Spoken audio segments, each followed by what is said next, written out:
Latest எபிசோடுகளை விளம்பரங்களே இல்லாமல் காணுங்கள்.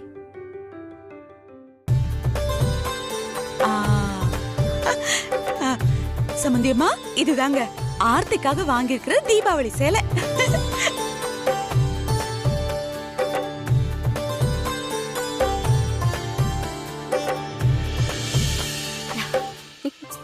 நல்லா இருக்கு. இதெல்லாம் ஆர்த்திக்கு ரொம்ப நல்லா சூட் ஆகும். மாப்ள, அத்தை, உங்களுக்கு இந்த சேலை பிடிச்சிருக்குங்களா? எனக்கு ரொம்ப பிடிச்சிருக்கு அத்தை. டிசைன்ஸ்லாம் கூட சூப்பரா இருக்கு. அம்மா சொல்ற மாதிரி இந்த புடவை ஆர்த்திக்கு ரொம்ப நல்லா இருக்கும். அப்புறம் மாப்பிளைக்கு பட்டு வேட்டி சட்டை வாங்கிட்டு வந்திருக்கேன். மாப்பிள, சம்பந்தியம்மா நீங்க பாருங்க, நல்லா இருக்குங்களா? மாப்பிள நீங்களும் பாருங்க. நல்லா இருக்குல்ல? நல்லா இருக்கு ராஜி. இது ஜீவா மாப்பிளைக்கு தல தீபாவளிக்கு போடுறதுக்காக மோதிரங்க. பாருங்க, நல்லா இருக்குங்களா? நல்லா இருக்குங்க.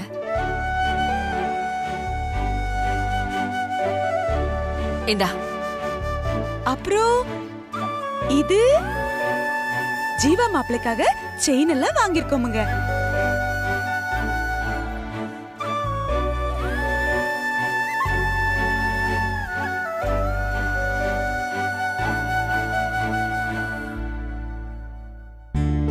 எல்லாம் மாப்பிளைக்காக தான் வாங்கிருக்கோம். கொடுங்க மாப்பிள, தீபாவளிக்கு கொடுக்கறோம். எல்லாம் உங்களுக்காக தான். ஆர்த்தி, ஐயோ பாருங்களேன், அவ கடையில நின்னு எல்லாத்தையும் பார்த்தாளுங்களா, கால் வலிக்குதுன்னு வந்த உடனே போய் படுத்துட்டாளுங்க. நான் தான் ஞாபகம் இல்லாம கூப்பிட்டுட்டேன். அபி, இந்தா இதெல்லாம் எடுத்துட்டு போய் ஆர்த்தி கிட்ட கொடுத்து பீரோல வச்சு போட்ட சொல்லு, அப்புறமா எடுத்துக்கலாம். சரிங்க ஆண்டி.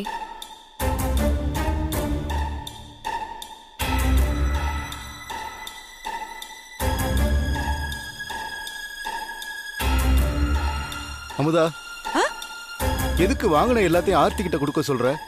பின்ன வேற யார்கிட்ட கொடுக்கறது? தல தீபாவளி கொண்டாட போறது நம்ம ஆர்த்தி தானே.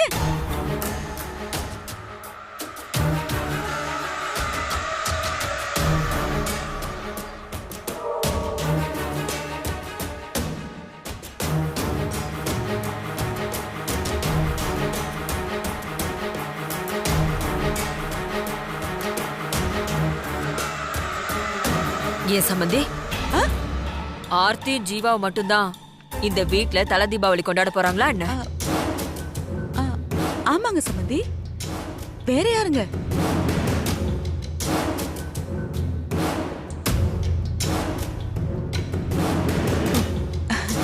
சம்பந்தியம்மா, கார்த்திக் மாப்பிள்ளையையும் வானதியையும் சொல்றீங்களா?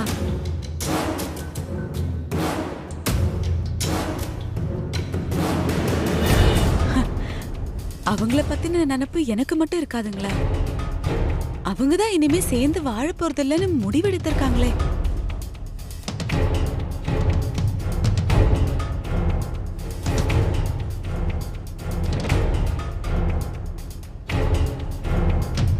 இந்த மாதிரி ஒரு நிலைமையில அவங்களால எப்படிங்க சந்தோஷமா தல தீபாவளி எல்லாம் சேர்ந்து கொண்டாட முடியும்?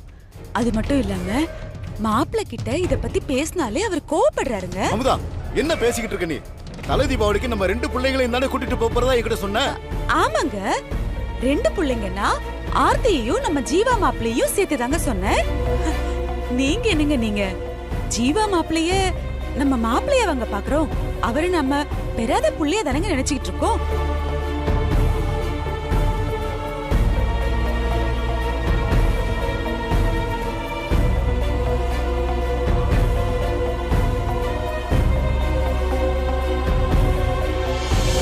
சக்க ஆன்ட்டி சூப்பரா வெளுத்து வாங்குறாங்க. இதுக்கப்புறம் யாரால என்ன சொல்ல முடியும்? இப்ப முடிவா நீங்க என்ன சொல்றீங்க? வானதியும் கார்த்திகையும் தல தீபாவளிக்கு உங்க ஊருக்கு கூட்டிட்டு போக மாட்டீங்களா? சம்பந்தியம்மா, இப்ப கூட ஒண்ணு கெட்டு போலீங்க. மாப்பிள்ள மட்டும் மனசார ஒரு வார்த்தை நாங்களும் வரோம்னு எங்க கிட்ட சொல்லிட்டாங்கன்னா அதை விட எங்களுக்கு வேற என்னங்க இருக்கு?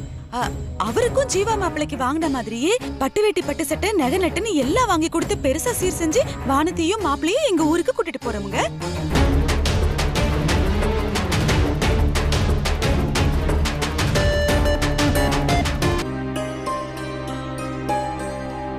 ஏ மாப்பிள, உங்களதான் கேக்குறோம். நீங்க வாய் திறந்து ஒரு வார்த்தை கூட சொல்ல மாட்டேங்கிறீங்களே. அப்படின்னா உங்களுக்கு எங்க கூட வர விருப்பம் இல்லைன்னு தானங்க அர்த்தம்? போதும் சம்மந்தி. யாரு சொன்னாலும் சொல்லலனாலும் இந்த வீட்ல இருக்கிற வரைக்கும் வானதி இந்த வீட்டோட மருமகதான்.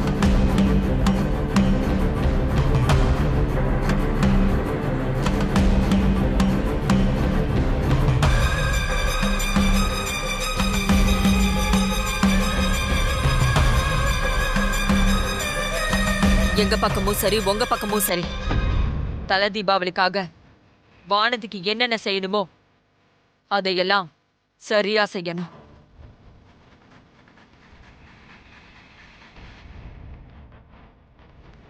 வானதி என்னோட மருமகளா இந்த வீட்டுல இருக்கிற வரைக்கும் அவளுக்கு எந்த குறையும் வந்துடக்கூடாதுங்கிறது தான் என்னோட விருப்பமும் ஆசை.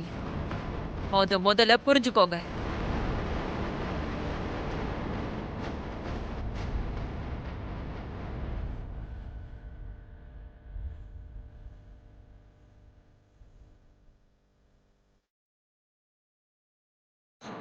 ஆர்த்திக்கு இது தல தீபாவளினா வானதிக்கும் இது தல தீபாவளி தான்.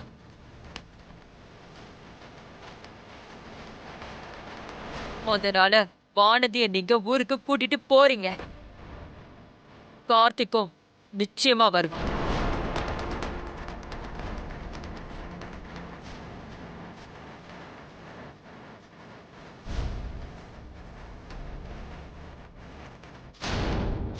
நீங்க தீபாவளிக்கு சீர் செய்யறதா இருந்தா உங்க 2 பொண்ணுங்களுக்கும் சேர்த்து செய்யுங்க.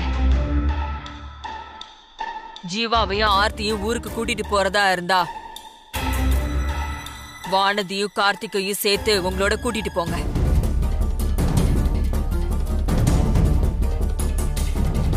கூட்டிட்டு போவீங்கன்னு நம்புறேன்.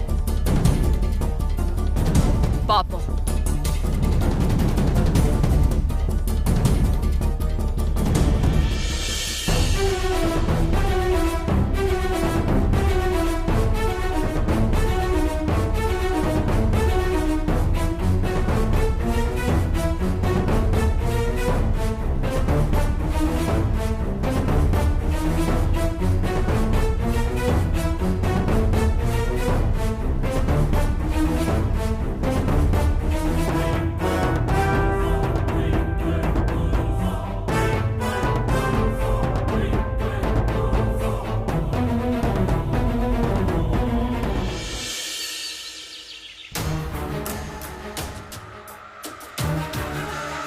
சம்மந்தியம்மா,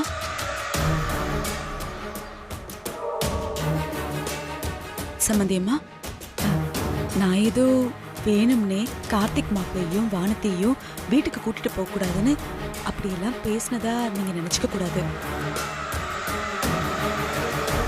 ஏதோ தெரியாம தப்பு நடந்து போச்சுங்க. பாருங்க, நீங்க சொன்னதுக்கு அப்புறம் தான் ஏன் புத்திக்கே எட்டுச்சுங்க. நான் அவங்க 2 பேரையும் எங்க ஊருக்கு கூட்டிட்டு போறேங்க.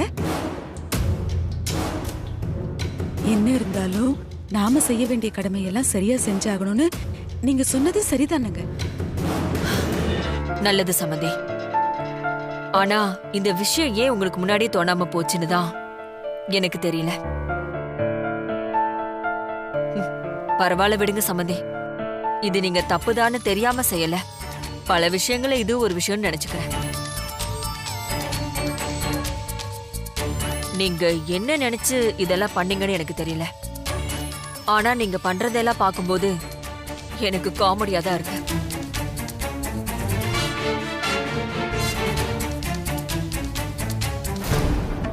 சொல்ல போனா எனக்கு இருக்கிற ஒர்க் பிரஷர்ல வீட்ல எனக்கு இருக்கிற டைம் பாஸே நீங்க தான்.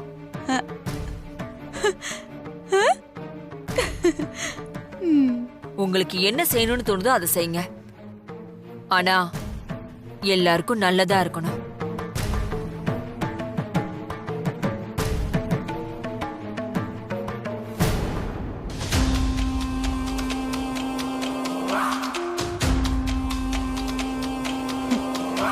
நான் இந்த வீட்ல உட்காந்துக்கிட்டு உன்னை கவுக்கிறதுக்கு ஒவ்வொரு நிமிஷமும் யோசிச்சு யோசிச்சு சீரியஸா வில்லத்தனம் பண்ணிக்கிட்டு இருந்தா காமெடி நான் சொல்லிட்டு போறேன்.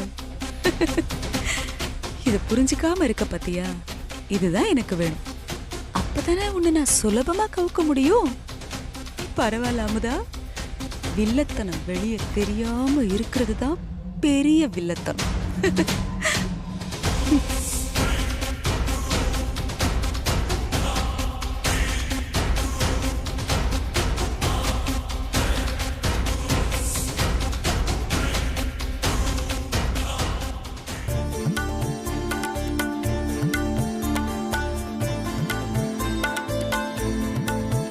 அண்ணே, உங்க வண்டியில இருக்கிற மொத்த புடவையும் எடுத்துட்டு வந்துட்டேன்.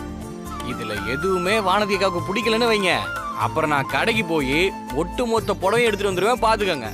சரி தம்பி.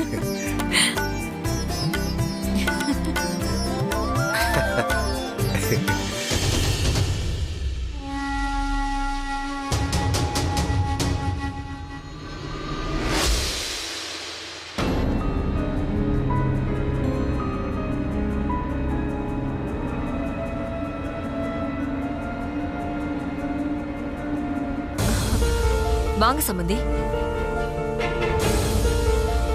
சம்பந்தி, வானதிக்காக நிறைய பட்டு புடவைங்கெல்லாம் வந்திருக்கேன். அப்படியே வானதிக்கு எது சூட்டபிள் ஆகும்னு செலக்ட் பண்ணுங்க. சம்பந்தியம்மா, நானே வானத்துக்கு புடவை வாங்கலாம் தாங்க கடைக்கு கிளம்பிக்கிட்டு இருக்கேன். ஆனா அதுக்குள்ள நீங்க இவ்ளோ புடவைங்களை வீட்டுக்கு வர வச்சிட்டீங்க. நானா? நான் எதுவும் வர சொல்லலையே சம்பந்தி. ஐயோ, நானும் இதெல்லாம் எதுவும் வர வைக்கலீங்களே. நீங்க 2 பேருமே புடவைக்கார வர சொல்லலைன்னா அப்ப யார் இவரை வர சொல்லியிருப்பாங்க?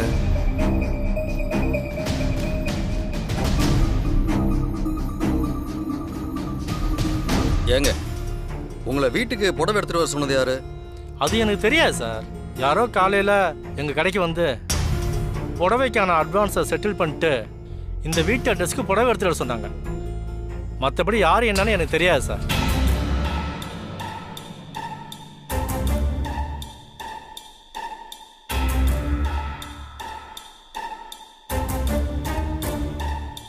இப்ப புடவைக்காரரை யாரு வர சொல்லிருந்தா என்ன?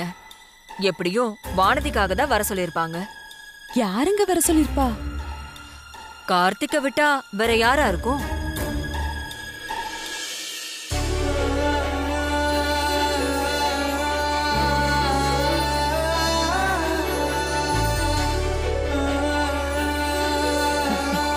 வானதி, உனக்கு என்ன புடவை பிடிச்சிருக்கோ அதை நீயே செலக்ட் பண்ணு. புடவைக்காரரே, எல்லா கலெக்ஷனையும் ஒண்ணு விடாம எல்லாத்தையும் பிரிச்சு காட்டுங்க. சரிங்கம்மா. அதோ அந்த புடவை எடுங்க.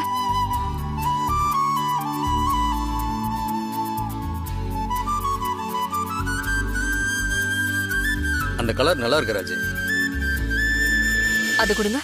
நாம இவளுக்கு 500 1000த்துல புடவை எடுத்துட்டு வந்து இவ வேலையை முடிக்கலாம்னு பார்த்தா இங்க வந்திருக்கிற புடவை எல்லாம் ரொம்ப விலை அதிகமா இருக்கும் போல இருக்கே.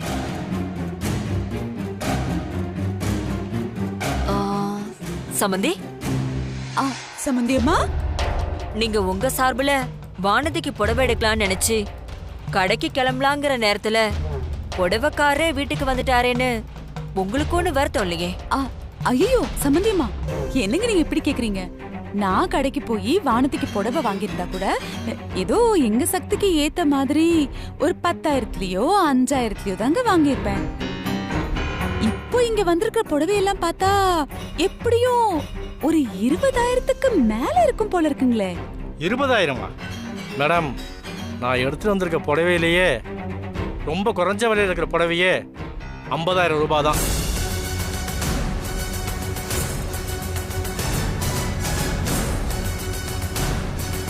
என்ன என்ன சொன்னீங்க? 50,000 குறைச்ச விலைங்களா? அப்போ இருக்கிற புடவையில அதிக விலை எவ்வளவுங்க? அதிகம் 1 லட்சம் 2 லட்சம் வரைக்கும் நம்ம கிட்ட கலெக்ஷன் இருக்கு மேடம். இதோ அந்த மேடம் பார்த்துட்டு இருக்கிற புடவையே 1,20,000 ரூபாய் மேடம்.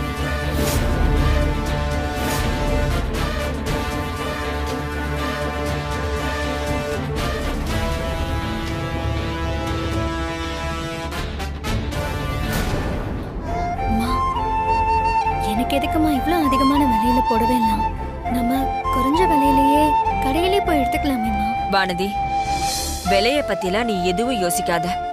உனக்கு பிடிச்ச புடவையே நீ எடு. ம்? அக்கா, இங்க இருக்கிற எந்த புடவையை நீ கட்டினாலும் அது உனக்கு ரொம்ப எடுப்பாதாக்கா இருக்கும். அதனால கண்ணை மூடிட்டு எதை வேணாலும் எடுக்கா. என்ன டேய், அதான் புடவையெல்லாம் கொண்டு வந்து வச்சுட்டல, அப்புறம் என்ன இங்க நின்னு நியாயம் பேசிட்டு இருக்க? போ, போய் வண்டியெல்லாம் தொடச்சு வை, போடா. சரிங்கம்மா.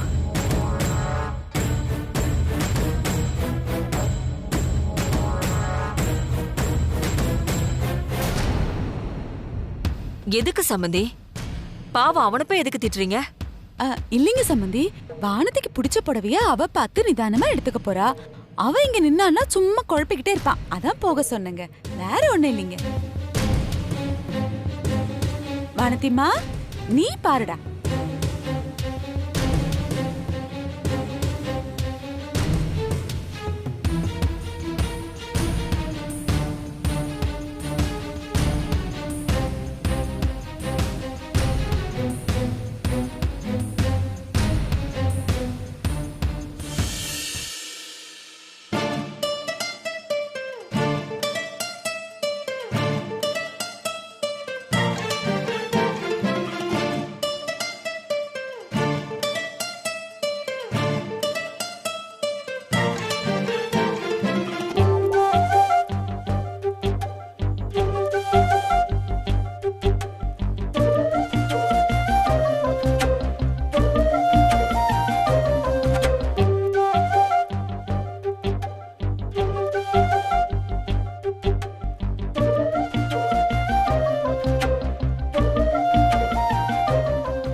என்னாச்சு எல்லாரும்? நான் சும்மா அது அது ஒண்ணு இல்லைங்க. பாருங்களா, அவள ஒரு ஜவுளி கடையே வந்து இங்க இறங்கி இருக்கு, அதுல ஒரு நல்ல புடவையா எடுத்து பார்க்காம சும்மா தேடிக்கிட்டே இருக்கா. வானத்திமா பாரு, அம்மாக்கு எவ்வளவு வேலை இருக்கும், நீ பாட்டுக்கு உட்காந்து புடவை பாத்துக்கிட்டு இருக்க. நல்ல புடவையா ஏதாச்சும் ஒண்ணு பார்த்து எடுறா. என்ன மேடம், ஏதாச்சும் ஒண்ணா? இங்க கொண்டு வந்திருக்க புடவை மொத்தமும் இவங்களுக்காக தான்.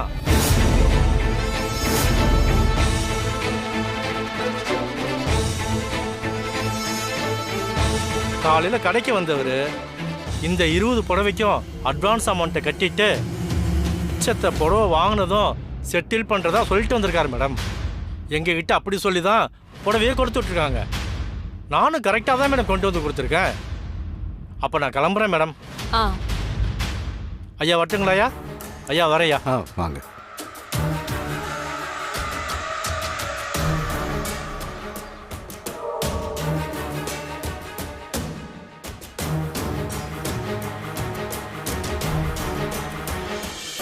வானதி, உன் தலை தீபாவளிக்காக எவ்வளவு காஸ்ட்லியான புடவையெல்லாம் வந்து குமிஞ்சிருக்கு பாத்தியா?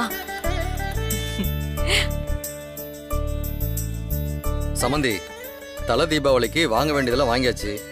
இனிமே எல்லாரையும் கூட்டிகிட்டு எப்போ ஊருக்கு கிளம்புறங்கிறத நீங்க தான் முடிவு பண்ணோம். அது நாங்க கிளம்பலான்னு நினைச்சிட்டு இருந்த நாளுக்கு 2 நாள் முன்னாடியே இப்ப கிளம்புற மாதிரி இருக்குங்க சம்பந்தி. வேற ஒண்ணும் இல்லைங்க. வானத்திக்கும் ஆர்த்திக்கும் செய்ய வேண்டிய பரிகாரம் எல்லாம் கொஞ்சம் அப்படியே இருக்குங்க. கல்யாணத்துக்கு முன்னாடியே அதெல்லாம் செஞ்சிருக்கணும். அன்னைக்கு இருந்த சூழ்நிலையில அதெல்லாம் செய்ய முடியாம விட்டு போச்சு. அதான் இப்போ தலை தீபாவளிக்கு முன்னாடியாவது அதெல்லாம் செஞ்சு முடிச்சிடலான்னு பாக்குறோம். குடும்பத்தோட குலதெய்வம் கோயிலுக்கு கூட்டிட்டு போய் 2 பேருக்கும் எல்லா பரிகாரத்தையும் செஞ்சு முடிச்சிட்டு வந்துட்டோம்னா எங்களுக்கு ஒரு பெரிய குறையே தீர்ந்த மாதிரி இருக்குங்க. குடும்பமா போறதா சொல்றீங்க? அப்போ எங்களெல்லாம் விட்டுட்டு போனா எப்படி சம்பந்தி? ஏன் நாங்க உங்க குடும்பம் கிடையாதா? என்ன தங்கச்சிமா இப்படி கேட்டுட்ட? உண்மையை சொல்லணும்னா இந்த தீபாவளிக்கு உங்க எல்லாரையும் ஒன்னா கூட்டிட்டு போகணும்னு எங்களுக்கு ஆசைதான். ஆனா உங்களுக்கு இருக்க வேலையில உங்களால வர முடியுமோ என்னவோன்னு தான் அதை பத்தி உங்ககிட்ட பேசவே இல்லைம்மா. இதெல்லாம் நம்ம வாழ்க்கையில எப்பவாவது நடக்கிற சந்தோஷமான விஷயம்னே. நம்மளோட வேலைக்காகலாம் இந்த மாதிரி நல்ல விஷயங்களை நாம மிஸ் பண்ணவே கூடாது. நீங்க ஆசைப்பட்ட மாதிரியே இந்த தீபாவளிய எல்லாருமா சேர்ந்து குடும்பமா திருச்சிலேயே கொண்டாடுவோம். சரிம்மா.